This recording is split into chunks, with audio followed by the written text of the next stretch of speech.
So Namaskaram all, and let's start with the ICDS. This is the last chapter of your CMA model, CMA Intermediate.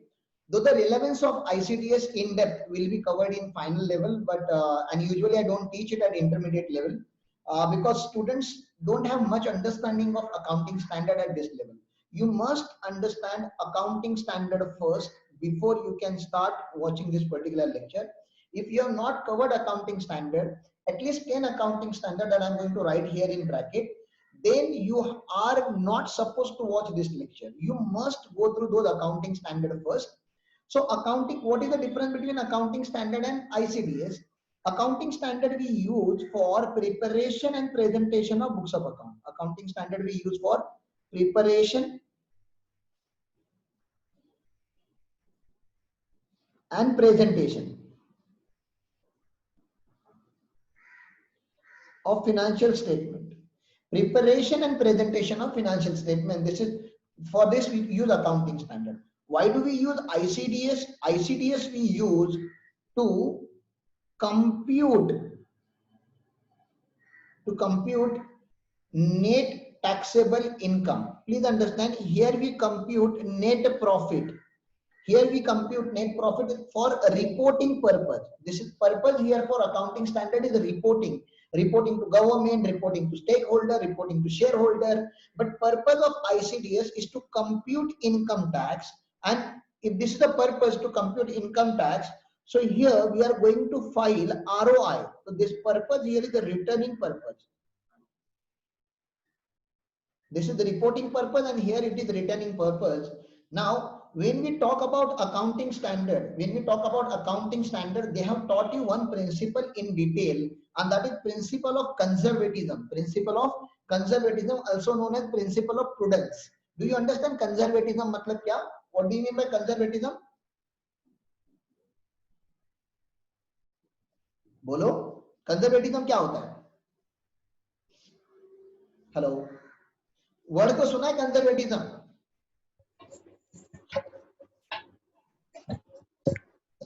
Have you ever heard word conservatism? बर्तन क्यों बजा रहे हो? बात करो Shivani. Don't tell me Shivani you are washing utensils and watching this lecture.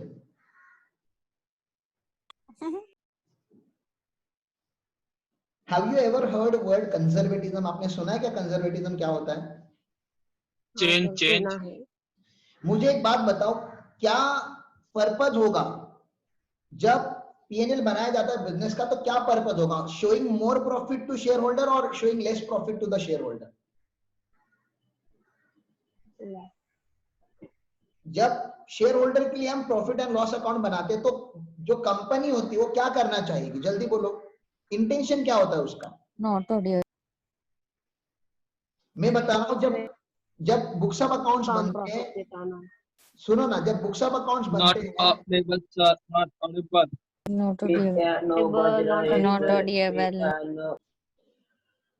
तो हम बात क्या कर रहे थे स्टूडेंट्स, ठीक है ना? बुक्स ऑफ अकाउंट जो प्रिपेयर किए जाते हैं ना, वो शेयर होल्डर को रिपोर्ट करने के लिए प्रिपेयर किए जाते हैं. और कोई भी कंपनी है ना, अपने शेयर होल्डर को कम प्रॉफिट या लॉस नहीं दिखाना चाहती, क्योंकि उससे उनका नेटवर्थ कम हो जाता है और नेटवर्थ कम हो जाएगा तो उनकी वैल्यू कम हो जाती है. तो nobody likes to decrease the value of the company. तो forcefully, ठीक है ना, forcefully, deliberately they will try to show higher profit. They will try to show higher, though company is not having higher profit, they will show higher profit. So this is the intention of company while making books of accounts, ठीक है ना? लेकिन वही जब returning के लिए आती है बात, ROI की जब बात चालू होती है, तो companies try to show minimum possible profit, क्योंकि यहाँ पे टैक्स भरना होता है. यहाँ पे क्या भरना होता है? टैक्स. तो आपको ना इनके पीछे का लॉजिक पहले समझ में आना चाहिए कि बीओए जब बनाता है तो कंपनी को ज्यादा प्रॉफिट दिखाने में मजा आता है, और जब इनकम टैक्स के लिए रिकॉर्ड बनाया जाता है तो कम प्रॉफिट दिखाना होता है. तो इंटेंशन क्लियर है? Is it, am I clear with intention at least? Yes. अब गवर्नमेंट क्या करेगा? गवर्नमेंट ऑन अदर हैंड क्या करेगा?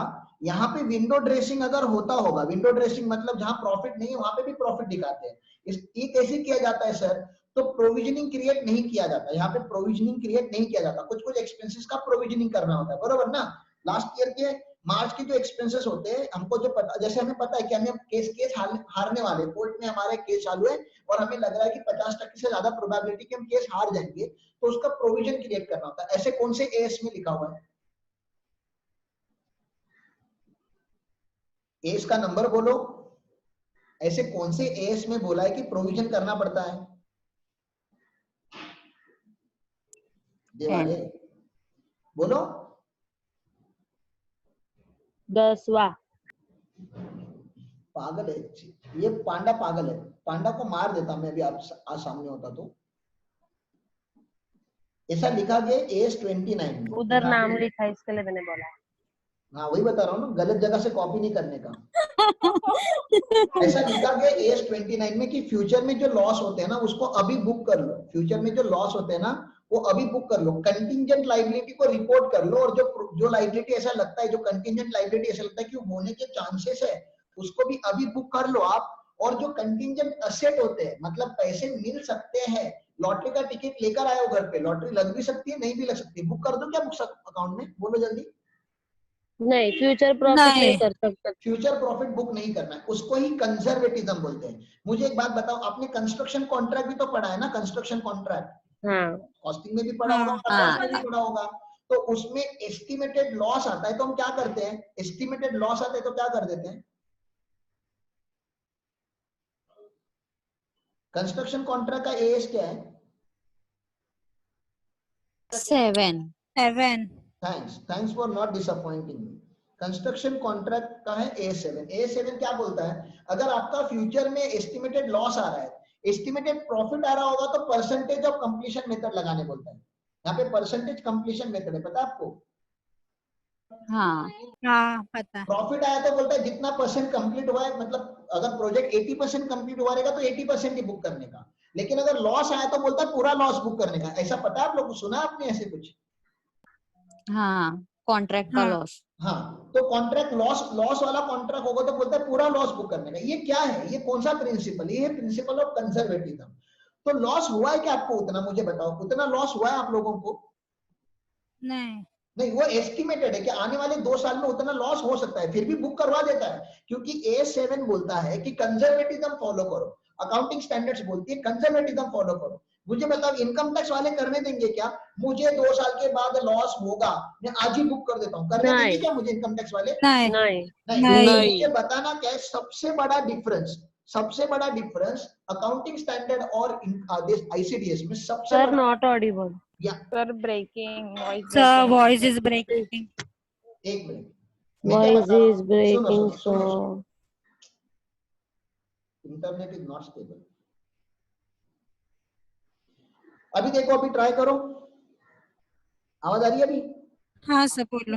हाँ सर अभी आ रही है। सबसे बड़ा डिफरेंस जो है ना अकाउंटिंग स्टैंडर्ड और आईसीडीएस में, वो है कंजर्वेटिज्म। कंजर्वेटिज्म को यहाँ फॉलो किया जाता है और कंजर्वेटिज्म को यहाँ पे फॉलो नहीं किया जाता। ये बात क्लियर हो रही है कि आपके माइंड में? क्योंकि कंजर्वेटिज्म क्या बोलता है? फ्यूचर के एक्सपेंसेस आप बुक करो, लेकिन फ्यूचर का इनकम बुक मत करो।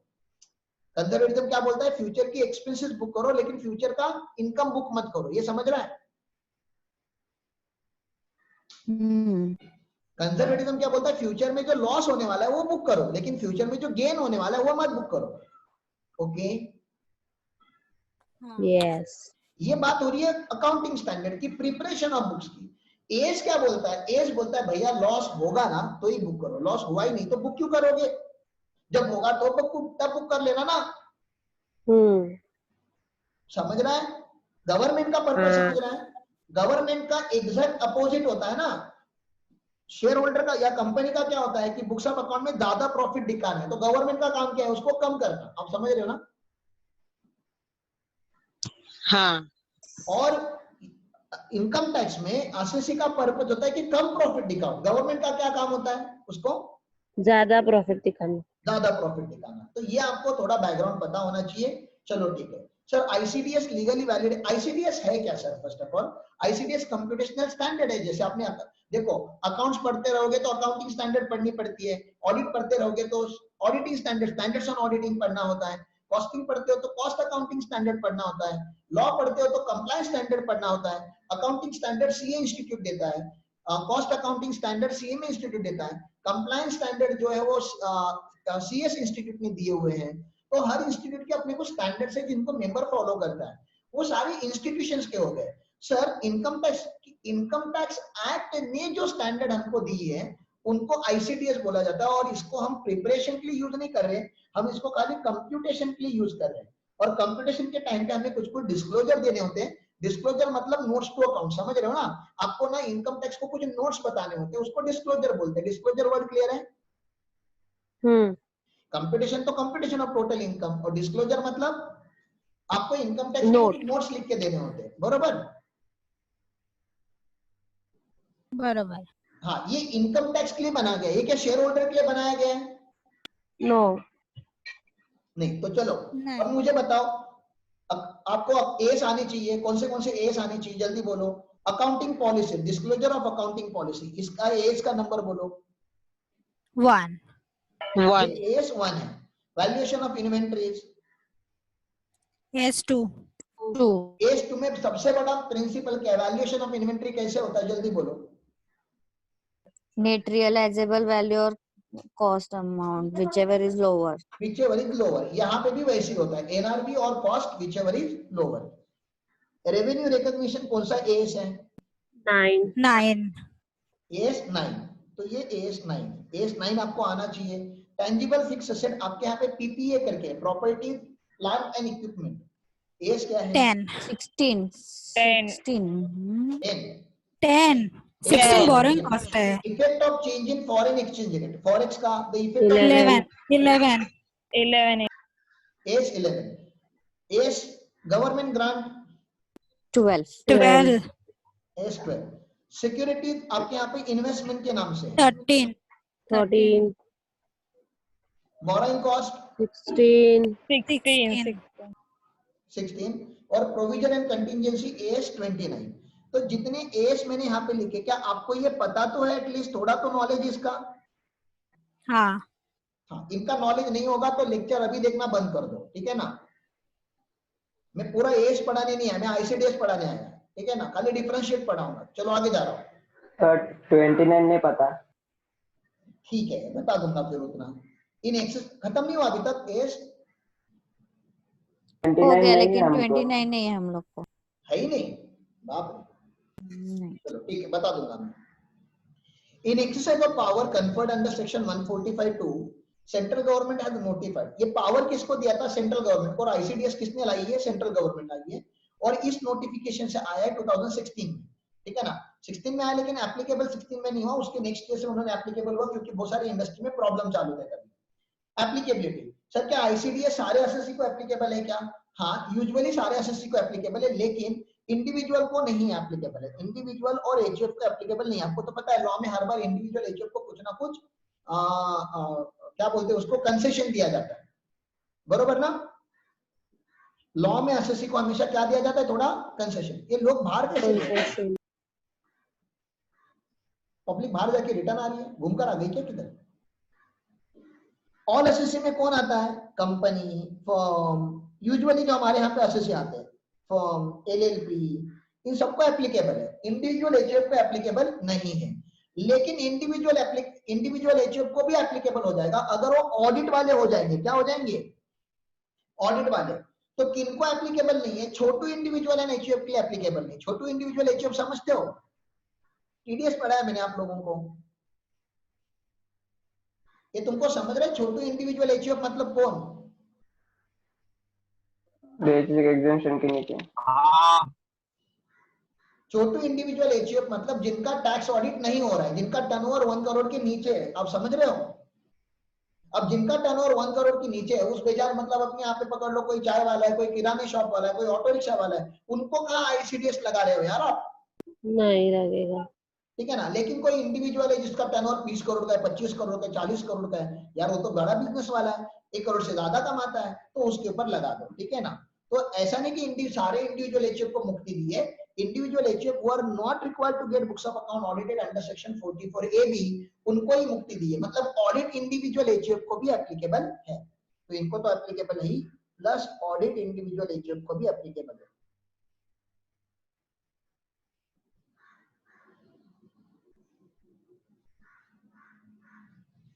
ठीक है सर, अभी अभी हमने बात की सेक्शन 145 हमें पावर देता है कैश सिस्टम फॉलो करने के लिए और मर्केंटाइल सिस्टम फॉलो करने के लिए, दोनों ऑप्शन है एसएससी के पास।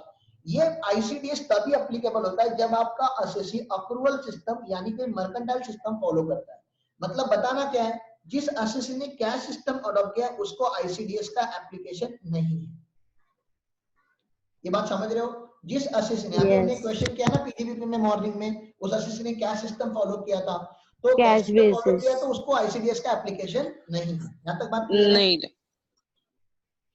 यस यस, आईसीडीएस जो दो ही हेड में एप्लीकेबल होती है, पीजीबीपी या आईएफओएस। मतलब आईसीडीएस इनकम फ्रॉम सैलरी वालों को एप्लीकेबल नहीं होता, इनकम फ्रॉम हाउस प्रॉपर्टी वालों को एप्लीकेबल नहीं होता और कैपिटल गेन को भी एप्लीकेबल नहीं होता।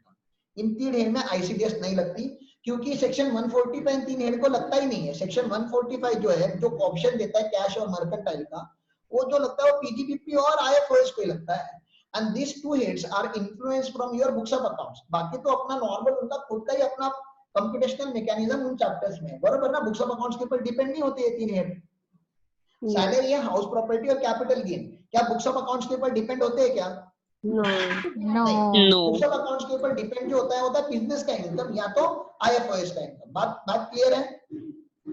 Yes yes, the standards are not for main purpose of books of account. Obviously ये स्टैंडर्ड बुक्स ऑफ अकाउंट के लिए थोड़ी ना क्या है, उसके लिए तो अकाउंटिंग स्टैंडर्ड बनी गई है, ठीक है ना? The standards are for computation of income under the income head only, ठीक है ना? फॉर ऑफरसेड इनकम मतलब पीजीबीपी और IFOS. In case of conflict, अब ये बात याद रखो, ये मल्टीपल चॉइस क्वेश्चन में भी आ सकता है, थ्योरी क्वेश्चन भी आ सकता है। कभी कभी इनकम टैक्स एक्ट का और आईसीडीएस का झगड़ा हो सकता है। बताओ, एक्ट बड़ा कि आईसीडीएस बड़ा? एक्ट पार्लियामेंट बनाता है, आईसीडीएस गवर्नमेंट ने बनाई, तो कौन जीतेगा? एक्ट जीतेगा। तो जब जब एक्ट का और आईसीडीएस का झगड़ा होगा, जब जब एक्ट वर्सेस आईसीडीएस का मारामारी होगा, तब तब एक्ट जीतेगा। याद रखना, because act is more powerful than ICDS, ठीक है ना? Following ICDS have been notified, मैंने बता ही दिया, नोटिफाइड हो चुका है। 10 के 10 आईसीडीएस बता दिए मैंने आप लोगों को।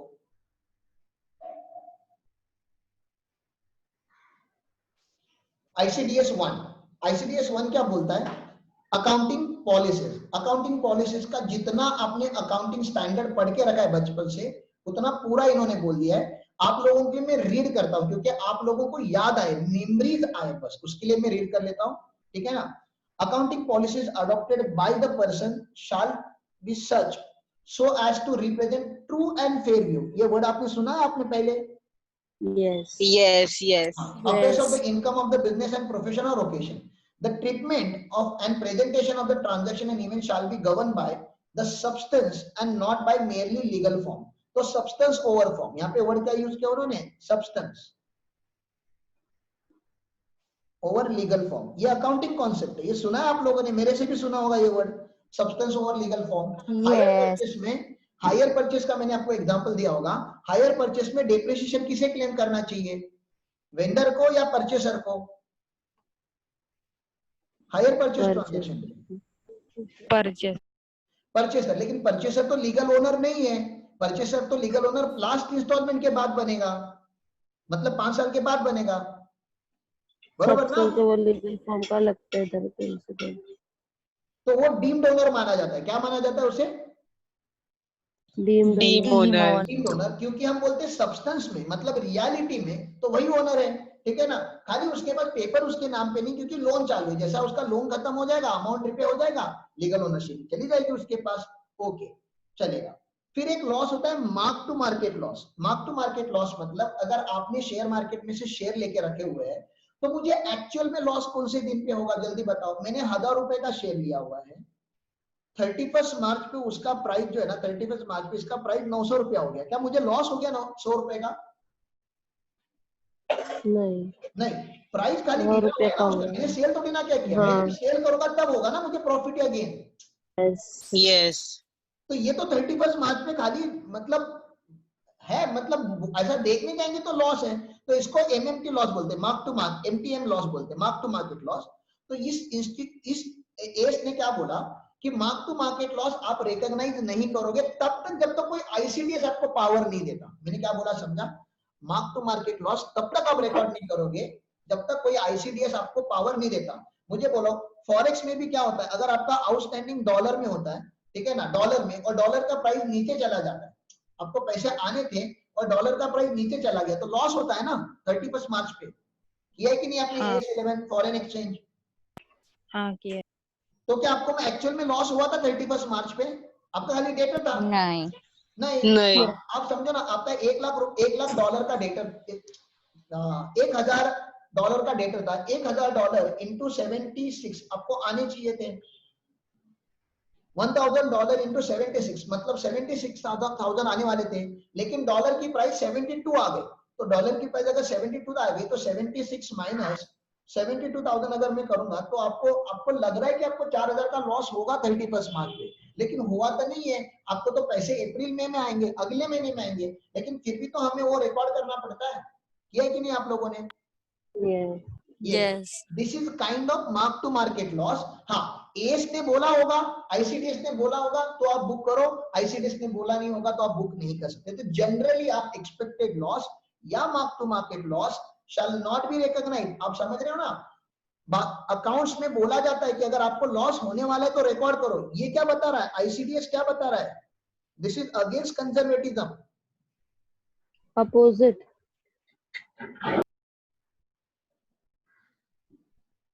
कंजर्वेटिज्म यहाँ पे फॉलो नहीं हो रहा, नहीं होना चाहिए, क्योंकि कंजर्वेटिज्म फॉलो होगा तो लोग क्या करेंगे, बोलेंगे सर मुझे तो लग रहा है नेक्स्ट ईयर में लॉस हो रहा है, मैं आज ही बुक कर देता हूँ, और बुक करके प्रॉफिट कम कर देंगे इनकम टैक्स का। इनकम टैक्स वो नहीं चाहता। इनकम टैक्स बोलता है एक्सपेक्टेड लॉस ना तब बुक करियो जब एक्चुअल में होता है, एक्सपेक्टेड लेवल पे नहीं बुक करने देंगे। Is it clear? बहुत ही इंपॉर्टेंट बात है ये, और ये अगेंस्ट अकाउंट्स है। Yes. Okay, fundamental accounting assumption बताओ। फंडामेंटल अकाउंटिंग अजम्पशन क्या है? पहला फंडामेंटल अकाउंटिंग अजम्पशन है गोइंग कंसर्न, मतलब कंपनी चलते रहेगा। सेकंड, जो भी अकाउंटिंग पॉलिसीज आपने अडॉप्ट की हो कंसिस्टेंटली फॉलो करोगे। और थर्ड, आप अपने books of account accrual basis पे बनाओगे। Is it fine? Yes. Yes sir, ये बाय डिफॉल्ट होता है, ये आपको बताना नहीं पड़ता शेयर होल्डर को कि हमने इन तीनों को फॉलो किया है। इसको जब फॉलो नहीं करोगे तो डिस्क्लोज करना पड़ता है। When followed need not to disclose, when not followed you must disclose. तो आपको पता है अगर आपकी कंपनी अगर बंद होने वाली है तो गोइंग कंसर्न नहीं फॉलो हो रहा है तो आपको रिपोर्टिंग करना पड़ता है। ऐसी यहाँ पे बात है। Sir change in accounting policy होता है क्या? AS1 में चेंज इन अकाउंटिंग पॉलिसी होता है क्या? हाँ। कब होता है? जल्दी बताओ। 3 सिचुएशन में होता है अकाउंट्स में। 3 सिचुएशन में अकाउंटिंग पॉलिसी आप चेंज कर सकते हो। WDV टू SLM कब आ सकते हो?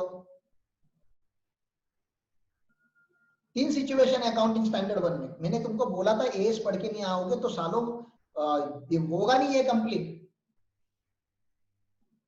मैं बोल देता हूं तुम्हारे लिए। चेंज इन लॉ होगा तो पॉलिसी चेंज हो जाएगी, बरोबर? चेंज इन अकाउंटिंग स्टैंडर्ड होगा तो पॉलिसी चेंज हो जाएगी। For better representation of financial statement, ये वर्ड सुना है आप लोगों ने? वो वहां पे लिखा गया है, वो AS1 में लिखा है, यहाँ पे लिखा है रीजनेबल कॉस्ट। यहाँ पे क्या लिखा हुआ है? Reasonable cost. आईसीडीएस बोलता है अगर आपके पास रीजनेबल, और रीजनेबल कॉस्ट क्या है वो डिफाइन नहीं किया है, ठीक है ना? रीजनेबल मतलब सेंसिबल होना चाहिए कि आपने अकाउंटिंग पॉलिसी चेंज की, मतलब WDV टू SLM आया, कुछ भी आपने जो किया होगा, वैल्यूएशन का मेथड चेंज किया, तो आपने अगर अकाउंटिंग पॉलिसी चेंज की तो उसके वहां पे क्या होना चाहिए? रीजनेबल कॉज होना चाहिए, जस्टिफाइबल होना चाहिए। AS1 क्या बोलता है, क्या डिस्क्लोजर देने चाहिए? All significant accounting policies adopted by person shall be disclose, ठीक है ना? ये डिस्क्लोजर कहां पे देगा? ये ऑडिट रिपोर्ट में जाता है। डिस्क्लोजर कहां पे जाता है? जब भी डिस्क्लोजर की बात आती है तो आप समझिए डिस्क्लोजर कहां पे जाएगा? ऑडिट रिपोर्ट में। टैक्स ऑडिट रिपोर्ट होता है ना, टैक्स ऑडिट रिपोर्ट में डिस्क्लोजर जाएगा। ये इनकम टैक्स को हम बता रहे हैं। Any change in accounting policy which has a material effect shall be disclosed with a quantum of effect, ठीक है ना? Where such amount is not ascertainable the fact should be indicated. आपको ना अकाउंटिंग पॉलिसी चेंज होने के बाद आपका monetary value में कितना डिफरेंस आया, इनकम कंपटीशन में कितना डिफरेंस आया वो लिखना पड़ेगा। और आप अगर जस्टिफाई नहीं कर सकते हो, नंबर्स नहीं निकाल पाते, तो आपको फैक्ट बताने पड़ेंगे कि क्यों नहीं आपने नंबर निकाला। And disclosure of accounting policy और change therein cannot be remedy for wrong and inappropriate treatment of the item, ठीक है ना? आप गलत अकाउंटिंग करो और ये मत बोलो कि हमारी ये पॉलिसी है, अकाउंटिंग पॉलिसी है, ठीक है ना। अब बोलो कि हम ना वो कैपिटल एक्सपेंडिचर को ना रेवेन्यू एक्सपेंडिचर मान के बुक करेंगे, ऐसा अकाउंटिंग पॉलिसी लिखा है आपने, क्योंकि अकाउंटिंग पॉलिसी No. इंटरनल होती है, चलेगा क्या ये? No. नहीं। तो ये जो बात है ना, ये सारी की सारी बातें AS1 में भी लिखी गई है कि आपने कुछ गलत किया है, आपने लिखा है ऐसे बैलेंस, आपने क्या परचेस ऑफ मोटर कार को P&L को डेबिट किया हुआ है और नीचे शेयर होल्डर के लिए नोट लिखा हुआ है कि we know that purchase of motor car is the capital asset which is wrongly debited to profit and loss account. और क्या आप जाके बोल सकते हो मैनेजमेंट आगे जाके, देखो देखो हमने गलत किया लेकिन फिर भी नोट पे लिखा था ना हमने उसके ऊपर, गलत किया और बता दिया, ऐसा No. चलता है No. क्या? No. No. नहीं चलता, ठीक है ना। ऐसा नहीं नहीं चलता। डिस्क्लोज किया इसका ये मतलब नहीं कि गलती सुधारो नहीं, जब आपको पता है गलत है तो उसको सुधारना पड़ेगा, ऐसी बातें होती है। चलो ये तो अकाउंट्स की बातें थी। क्या मैंने ये ICDS 1 पढ़ा है, आपको समझा? हाँ। आपके बुक में जितना लिखा है मैंने उतना पढ़ा है, जबकि इससे ज्यादा है ICDS, जितना लिखा है उतना ही बोलूंगा मैं, ठीक है ना। Okay. यहाँ तक जो बोला समझा आपको, आगे चलूं मैं? हाँ sir. ठीक है ना। अभी 4 मिनट ही है, वो फिर से लॉग आउट हो जाएगा, ICDS 2 चालू होगा। तो एक काम करो, अभी अपन लोग वॉलेंटरी लॉग आउट करते हैं फिर लॉग इन करते हैं, ठीक है। तो तुरंत लॉगिन करना है? 10 बजे कर दो, 7-8 मिनट है अभी, 10 o'clock को करो log ओके in। ओके।